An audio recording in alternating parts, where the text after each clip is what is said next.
하나님과 깊은 교제를 누리는 귀한 시간 되게 하여 주시옵소서. 더욱더 하나님의 말씀 가운데 깨어서 말씀을 붙잡고 기도하게 하시고, 우리의 삶이 하나님께 온전히 중심이 바로 맞춰져 있을 때 하나님, 우리가 구하고 생각하는 것보다 더욱더 넘치게 채우시는 하나님의 역사를, 은혜 주심을 경험하게 하여 주시옵소서. 감사드리며 예수님 이름으로 기도드립니다. 아멘.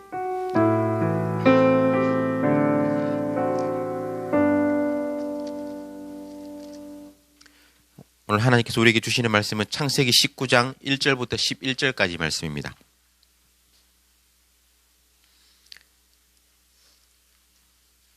창세기 19장 1절부터 11절까지 말씀. 제가 먼저 한 절 1절 읽고 교독하도록 그렇게 하겠습니다. 제가 먼저 1절 읽겠습니다. 저녁 때에 그 두 천사가 소돔에 이르니 마침 롯이 소돔 성문에 앉아 있다가 그들을 보고 일어나 영접하고 땅에 엎드려 절하며 이르되, 내 주여 돌이켜 종의 집으로 들어와 발을 씻고 주무시고 일찍이 일어나 갈 길을 가소서. 그들이 이르되, 아니라 우리가 거리에서 밤을 새우리라. 롯이 간청하매 그제서야 돌이켜 그 집으로 들어오는지라.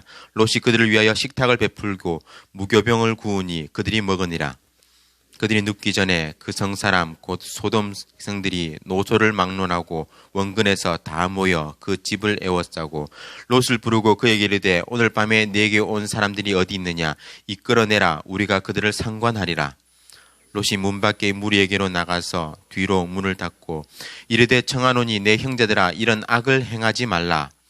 내게 남자를 가까이 하지 아니한 두 딸이 있노라.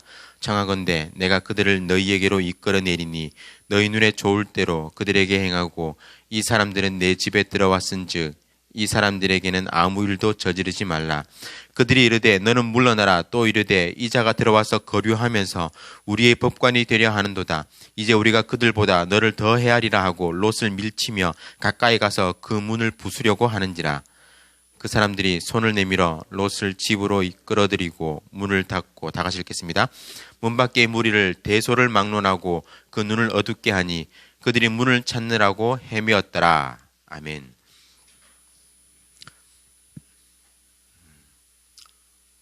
아직 설 명절 연휴 기간이라서 조금 더 이렇게 정말 좀 쉬고 싶은 마음도 있을 텐데, 나온 여러분들 진짜 환영하고, 또 여러분들이 가지고 나온 기도 제목들이 또 하나님의 때에 또 하나님의 방법대로 이렇게 선하게 응답되길 주님 이름으로 축원합니다. 제가 한 가지 오늘 아침에 나오면서 이런 생각이 들더라고요. 오늘 새벽 예배 드리고 집에 가서 여러분들, 집에 또 친척들 와 계신 분들 계시잖아요. 있을 텐데, 집에 가서 이렇게 그냥 주무시지 마시고, 또 자다 일어나면 또 9시, 10시 되거든요. 그것보다 이렇게 친척들 또 가족들 보기에 또 이렇게 아침부터 이렇게 새벽에도 갔다 와가지고 일찍부터 깨어서 또 집안일도 돕고 이런 모습도 보이면 훨씬 이렇게 또 가족분들에게 좋은 영향을 미치지 않을까 하는 생각이 아침에 들더라고요. 물론 저희 집엔 손님이 없지만 지금.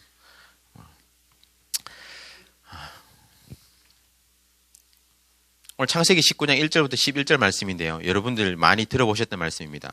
이 말씀을 보면서 롯의 도덕적인 관념이나 이런 부분들에 대해서 여러분들이 많이 문화에 젖어드는 그런 모습들, 롯의 이야기뿐만 아니라 이렇게 소돔성의 그런 문화, 이런 것들에 대해서 여러분들이 많이 들어보셨을 거예요. 문화를 호흡한다라는 말 이렇게 들어보셨습니까? 인간이 살아가면서 공기를 호흡하듯이 그것을 우리가 인지하든 인지하지 못하는 말이죠. 마찬가지로 인간이 살아가면서, 이 사회를 살아가면서 문화를 호흡하며 살아간다는 것입니다.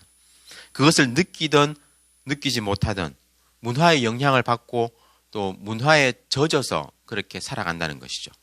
그래서 예전에는 이상하게 느끼지 못했던 그런 것도, 예전에는 이상하게 생각하던 것도 시간이 지나서 그것을 자주 접하고 자꾸 마주하다 보면 더 이상 이상하게 여겨지지 않습니다. 서양의 거리에서 커플들이 어느 정도 애정 표현을 하는 것, 이건 너무 자연스럽게 받아들여집니다. 오늘날 한국에도 마찬가지죠.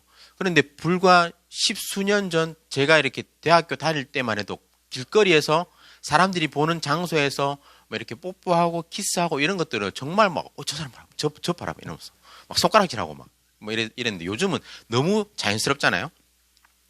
그런데 그것이 동성 커플이라면 또 요즘에는 또 이야기가 달라집니다. 동성애자들이 거리 행진 등을 통해서 자신들의 정체성을 적극적으로 알리고 공적인 공간에서 자신들의 행위가 정당화될 수 있도록 투쟁하는 것, 자신들의 공간, 자신들의 영역을 확보하는 전쟁이나 다름없습니다. 한국 사회에서 그 동성 커플들의 그 애정 행각이 자연스럽게 받아들여지는 공간은 많지 않습니다. 거의 뭐 서울에서도 뭐 그런 거리에서 뭐 그럴 수 있겠죠. 그런데 안타까운 것은요, 시간이 지날수록 영화나 드라마나 어떤 대중 매체를 통해서 동성 커플의 모습이 미화되고 또 아름답게 그려지고 그런 일들이 많이 있습니다. 불과 몇 년 뒤, 뭐 10년 뒤 이때는 아마 동성 커플, 동성애자들의 그런 표현 바깥에서 그런 자신들의 애정 행각을 표현하는 것들 이런 것들이 너무나 자연스러워지지 않을까 이런 것들이 너무 지금 안타깝고 염려가 되는 일이고요. 실제적으로 여러분들이 교회 앞에 이렇게 지나다녀 보면 이 수성대 학생들, 여학생들이 앞에서 담배 피는 모습 너무 자주 보죠. 그런 것들 보면 옛날에는 막 요즘도 이렇게 그렇게 지나가면서 손가락질 하진 않지만 참 안타깝다 이런 생각이 드는데 시간이 지나면 점점 더 그런 것들이 더 자연스럽게 되고 더 많아지고 그렇게 되지 않을까. 인지하지 못하는 상황에서 그 문화에 동화되어 가는 것, 그것이 바로 인간의 모습입니다. 그러한 상황에서 문화를 분별하는 것, 문화를 구별하는 것은 너무나도 중요하겠죠. 오늘 본문은 그러한 측면에서 그 문화를 어떻게 분별하고 어떻게 저항할 것인가 이런 것들을 한번 생각해 볼 수 있도록 만드는 그런 본문입니다. 창세기 14장을 보면 엘람의 4개국 동맹군들이 소돔을 이렇게 쳐들어오는 일이 발생합니다. 그래서 롯과 소돔의 백성들을 이렇게 포로로 잡아가는 그런 장면을 우리가 볼 수 있죠. 이 소식을 들은 아브라함은 집에서 길리고 훈련된 자 318명을 데리고 가서 그들을 물리치고 롯과 소돔 백성들을 이렇게 구해줘요. 롯은 그 일이 있은 후에 다시 소돔으로 돌아가서 그 소돔 땅에 정착을 하죠. 아마 시간이 한 14년쯤 그 정도 지난 것 같습니다. 롯은 소돔의 성문에 앉아 있다가 낯선 두 나그네를 발견합니다. 당시의 성문은 성의 입구로서 아주 중요한 장소였어요. 성문은 다양한 공적 활동이 이루어지는 특별한 장소였습니다. 성의 대표자들인 그 원로들, 장로들이 그곳에 모여가지고 성의 여러 가지 문제들을 이렇게 논의하고 공적인 집회가 열렸고 재판이 열리던 장소가 바로 성문이었습니다. 롯이 저녁쯤에 성문에 앉아 있었다라는 그 말은요, 롯이 소돔에서 아주 중요한 지위에 있었다, 위치에 있었다, 이것을 표현하는 어떤 관용적인 문구예요. 아마도 14년 전에 그의 삼촌 아브라함에 의해 가지고 소돔 백성들이 구출되면서 롯에게 사람들이 상당히 대우를 해줬던 것 같아요. 롯이 이방 사람이었고 그 이방에서 들어와서 소돔성에 거류하던 계기였지만 아마 아브라함에 의해서 소돔 백성들이 구출되면서 롯에게 아주 상당히 많은 이득, 혜택을 줬던 것 같습니다. 그래서 롯은 다시 소돔으로 들어와서 정착을 했을 것이고요. 또한 천사들이 그에게 도시를 떠나라고 이야기를 했을 때 롯이 아마 소돔에서의 자신의 어떤 지위와 정착했던 그런 모든 것들이 이제 아까웠기 때문에 떠나는 것들을 조금 이렇게 주저했던 그런 것 같습니다. 롯이 먼저 그 두 나그네를 보고 자신의 집에 들어오기를 초청을 하죠. 우리는 이 내러티브를 다 알고 있기 때문에 이 두 나그네가 천사인 것을 알지만 롯은 천사인 줄은 꿈에도 생각하지 못했습니다. 그냥 소돔성을 방문한 나그네, 객으로 생각했을 거예요. 롯도 아까 이야기했지만 소돔의 입장에서는 객이었죠. 객으로 들어와서 정착해서 살면서 객을 맞이한다는 것, 이것은 또 상당한 의미가 있습니다. 소돔 사람들은 해질녘에 성에 도착한 방문자들에게 전혀 관심을 주지 않았어요. 객을 대접하는 것이 그 당시 고대 근동의 예의였고 또 문화였지만 그들은 그것에는 관심이 없었습니다. 오히려 그들은 죄를 짓는 일에 관심을 나타내죠. 롯의 간곡한 부탁에 따라서 손님들은 그의 집에 머물기로 작정했습니다. 롯은 정성스럽게 식탁을 준비하여서 성대한 만찬을 이렇게 베풀죠. 그런데 문제는 그 다음에 일어납니다. 4절이에요. 4절에 보시면요, 그 성사람 곧 소돔 백성들이 노소를 막론하고 원근에서 다 모여 그 성을 에워싸고 라고 되어 있죠. 여기에 쓰인 히브리어 표현이요, 모든 연령층, 그러니까 늙은 사람이나 젊은 사람이나 거주지 모든 곳에서, 그러니까 가까이 살든지 멀리 살든지 모든 사람들이 다 모였다는 거예요. 여긴 심지어 아이들도 포함되어 있습니다. 문학적인 과장법이에요. 그만큼 소돔성 전체가 타락했다는 것을 보여주는 표현입니다. 이 도시의 실체를 드러내기 위해서 저자가 의도적으로 선택한 문구인 것이죠. 노소를 막론하고 원근에서 모두 모였다. 하나님과 아브라함의 협상 기억하십니까? 그 하나님께서 소돔을 멸하기로 작정했다라는 것을 아브라함에게 알리셨을 때 아브라함이 뭐라고 기도합니까? 그 성에 의인 50명만 있어도 그 성을 멸하시겠습니까? 그러다가 그 인원이 어떻게 돼요? 45명, 40명, 30명, 20명, 10명 계속해서 줄어들죠. 그렇게 하면서 10명만 있어도 하나님께서 멸하시지 않겠다 이렇게 이야기하셨어요. 그런데 노소를 막론하고 성 사람들이 다 모였다는 표현에서 소돔에 대한 하나님의 그 심판 계획이 틀리지 않았다는 것, 정당하다라는 것을 우리가 알 수 있는 것이죠. 온 도시가 심판받아 마땅한 상황이었습니다. 소돔에 사는 모든 백성들이 다 죄인이었어요. 5절에서 이들은 이렇게 말합니다. 우리가 그들을 상관하리라. 나그네들이 성에 도착했을 때 모른 척하던 사람들이 이제는 그들을 아는 체예요. 동네 사람들은 롯의 손님들을 상관하리라 했는데요, 이 상관하리라라는 이 동사가, 히브리어 동사가 야다라는 동사입니다. 기본적인 의미는 알다라는 동사예요.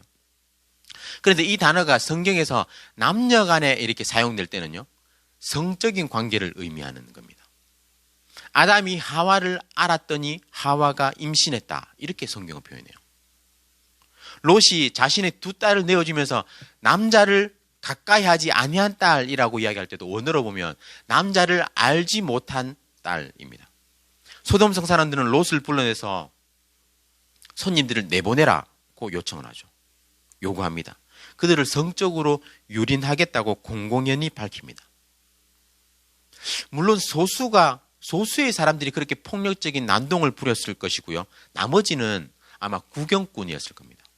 폭력과 겁탈의 현장을 구경하자고 아이들과 늙은 사람, 노소를 막론하고 다 모인 거예요.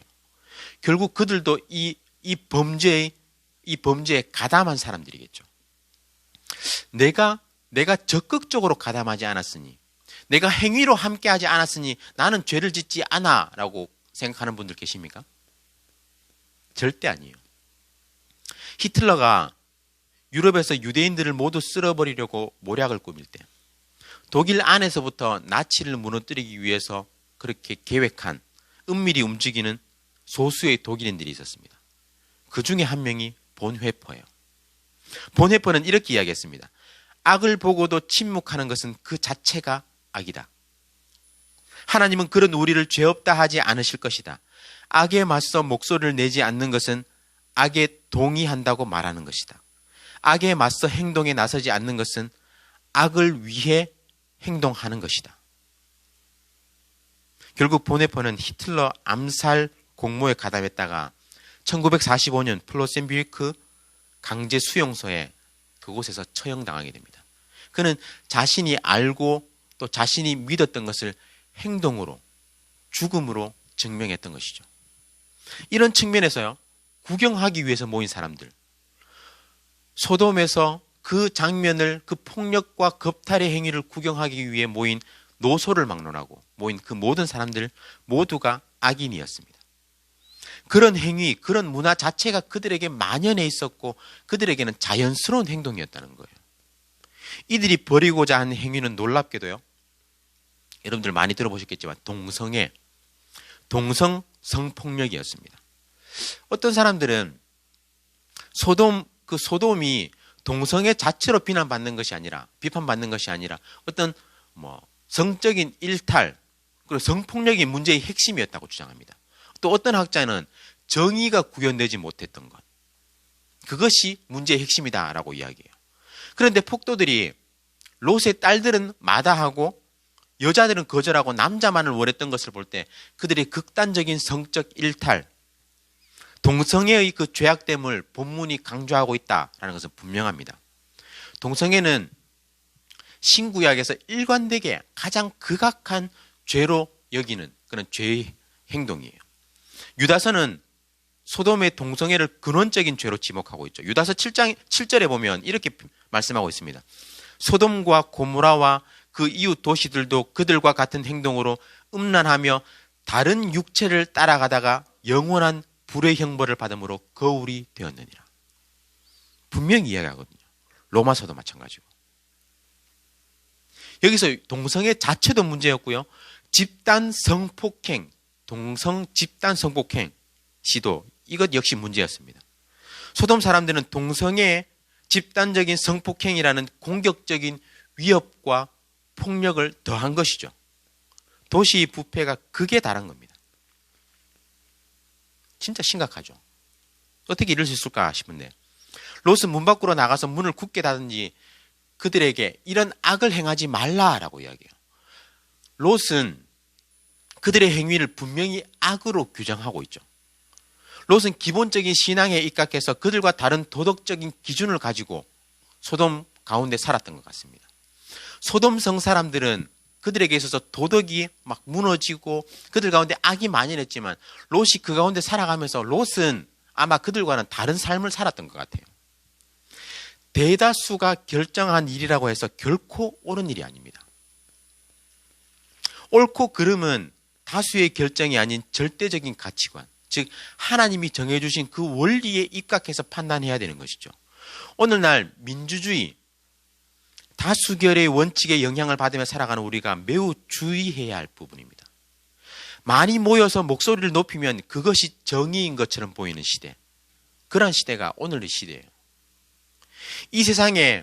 그런데 이 세상에 악이 더해갈수록 그것이 악인지 모르고 거기에 동조하고 목소리를 높이는 사람들이 많아진다는 것입니다. 마치 자기가 말하는 것이 옳은 것이냐, 정의로운 것이냐, 목소리를 높이면서 자신들의 주장에 힘을 보태는, 여러 사람들이 힘을 보태는 그런 일들이 많아진다는 거예요. 이 사회가 악해질수록 더욱 그렇다는 거죠. 이 사회에 악이 만연해질수록 더 그런 사람들은 사람들을 모아서 규합해서 군중심리를 이용하고 더 악의 목소리를 높인다는 것입니다. 우리는 정말 분별해야 합니다. 정말 진리가 무엇인지, 정말 무엇이 옳은 것인지, 무엇이 정의인지 바르게 분별하고 그것에 의거해서 행동해야 하는 것이죠. 그 기준은 분명합니다. 하나님의 법이에요. 하나님의 말씀입니다. 이어지는 롯의 제안은 충격적입니다. 당시의 풍습에 의하면 일단 집에 맞이한 손님은 주인이 자신의 생명을 걸고서라도 그들을 보호해야 되는 게 그들의 문화였습니다. 고대 근동에. 롯은 사명감을 가지고 이들을 보호하려 했어요. 여기까지는 별 문제가 아닙니다. 그런데 그가 제시한 대안이 문제입니다.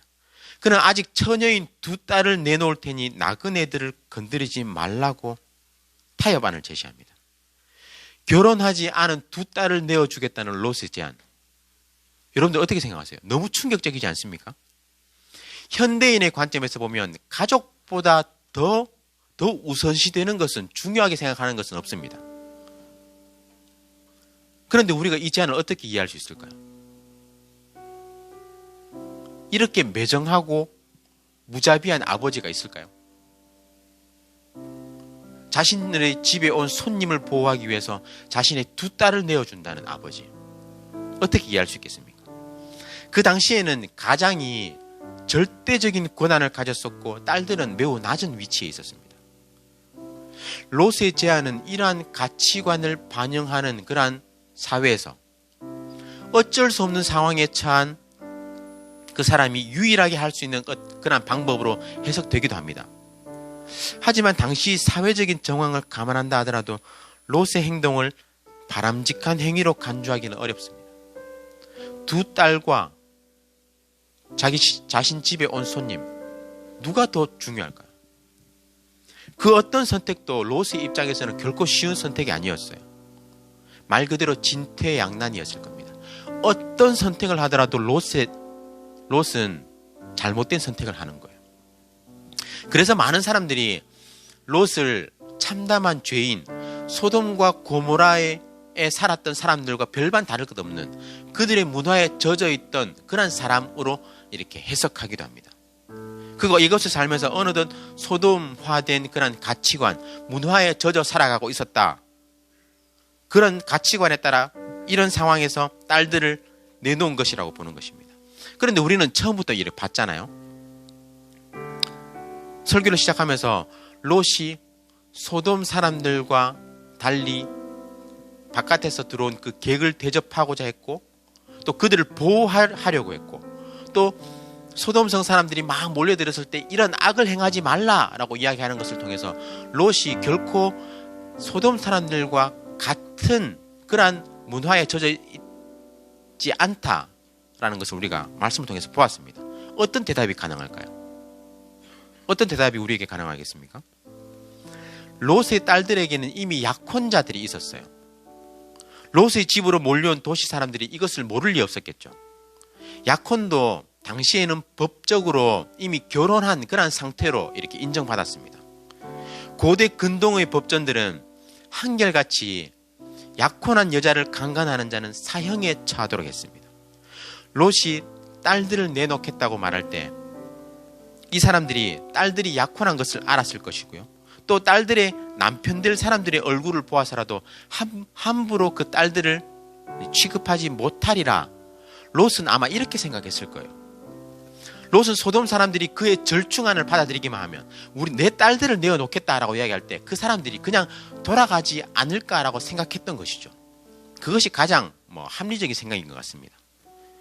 즉 롯은 자신의 딸들이 성적으로 유린당할 것이라고는 전혀 생각하지 않았을 것 같습니다. 하지만 폭도들은 롯의 제안을 거절하죠. 도리어 롯이 건방지다면서 으름장을 놓습니다. 이자가 우리의 법관이 되려 하는도다. 이 말을 보면 롯은 소돔에 들어와서 살고 있지만 여전히 주변인에 머물러 있지 않았나. 그의 지위는 높았지만 여전히 소돔 사람들로부터 객으로 취급받으면서 살지 않았나 생각됩니다.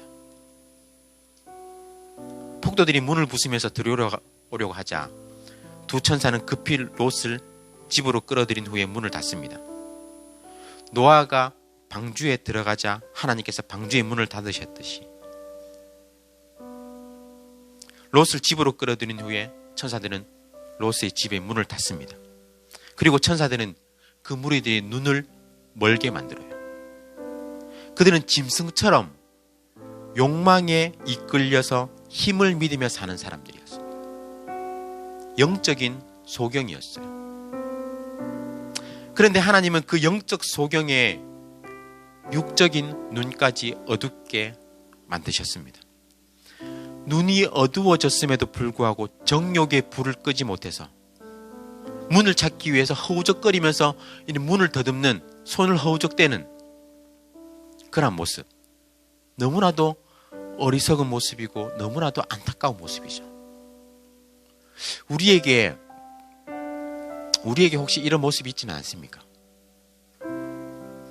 그 길이 죽는 길인지 알면서도 여전히 그 쾌락의 길에서 벗어나지 못하고 내리막으로 치닫고 있는 모습이 우리에게 있지는 않습니까?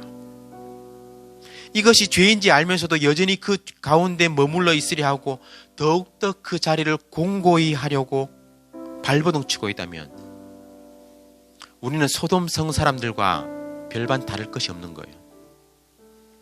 눈이 어두워졌음에도 여전히 그 문을 찾고자 더듬거리며 허우적대는 모습이 바로 우리의 모습인 겁니다. 우리는 본질상 진노의 자녀인지라 어둠에 거하기를 좋아합니다. 본질상 그렇다는 거, 우리의 본질상. 태어나면서부터. 하지만 예수님께서 빛으로 이 땅에 오셨죠. 그 예수님을 따를 때 우리 안에 있던 그 어둠의 그림자는 사라집니다. 어둠이 힘을 발휘하는 것은 아직 그 빛이 비치지 않았기 때문이에요. 하지만 빛이 비치면 어둠은 그 힘을 잃어버리고 맙니다. 맥을 못 추는 것이죠. 예수 그리스도를 믿을 때 우리는 거듭난 빛의 자녀가 되어서 그 모든 세상의 어둠을 물리칠 수 있습니다. 문화라는 이름으로 우리를 현혹시키는 그 모든 것들을 분별해내고 하나님의 시각에서 문화를 만들어갈 수 있는 것이죠. 문화 전쟁, 그것은 곧 진리 전쟁입니다. 하나님의 말씀에 근거해서 진리를 지켜나가는 것. 롯의 삶을 통해서 우리가 바른 문화를 잘 분별해내고 악에 대항하고 저항하며 영적인 눈이 밝아져서 하나님의 뜻에 따라서 살아갈 수 있기를 주님의 이름으로 축원합니다. 우리를 미혹해하고 현혹시키는 모든 악한 영의 문화들을 잘 분별하여서 이 땅에서 빛의 자녀로서 선한 영향력을 미치며 살아갈 수 있기를 주님의 이름으로 축원합니다. 우리는 이 땅에서 문화를 호흡하며 살아갑니다. 우리가 알든 알지 못하든 자연스레 그 문화에 동화되어 살아가는 것이 우리의 삶입니다. 하지만 많은 사람들이 따라간다고 해서, 많은 사람들이 그것을 좋아한다고 해서 그것이 진리가 아니라는 것. 소돔성 사람들 노소를 막론하고 원근에서 다 모여서 그 악한 일을 행하고자 했지만 그 가운데 롯은 그것이 악인 것을 알고 악에 저항하였던 것처럼 우리 또한 그렇게 살아가야 된다는 거예요. 문화 전쟁, 그것은 곧 진리 전쟁입니다. 이 땅을 살아가면서 하나님의 말씀의 법에 근거해서 그 진리 가운데 거할 수 있는 저와 여러분 될 수 있기를 주님의 이름으로 축원합니다. 말씀을 기억하며 기도하길 원하는데요, 우리는 이 땅에서 문화 전쟁을 겪으며 살아가고 있습니다. 문화를 호흡하며 어느새 나도 모르는 사이에 문화에 젖어서 그것을 수용하며 살아갑니다. 하지만 하나님의 진리의 말씀에 근거해서 세상의 문화를 잘 분별하여 거르게 하여 주시옵소서. 진리의 말씀으로 악에 대항하면서 우리의 목소리를 높이게 하시고 우리를 미혹시키고 현혹시키는 문화와 인권의 이름으로 접근하는 세력들을 잘 분별하여서 기독교의 가치를 지키게 하여 주시옵소서. 영적인 눈이 밝아져서 어둠 속에서 허우적대는 인생이 아닌 밝은 빛 가운데 선한 영향력을 미치는 삶을 살아가게 하여 주시옵소서. 다 같이 말씀을 기억하면서 기도하겠습니다.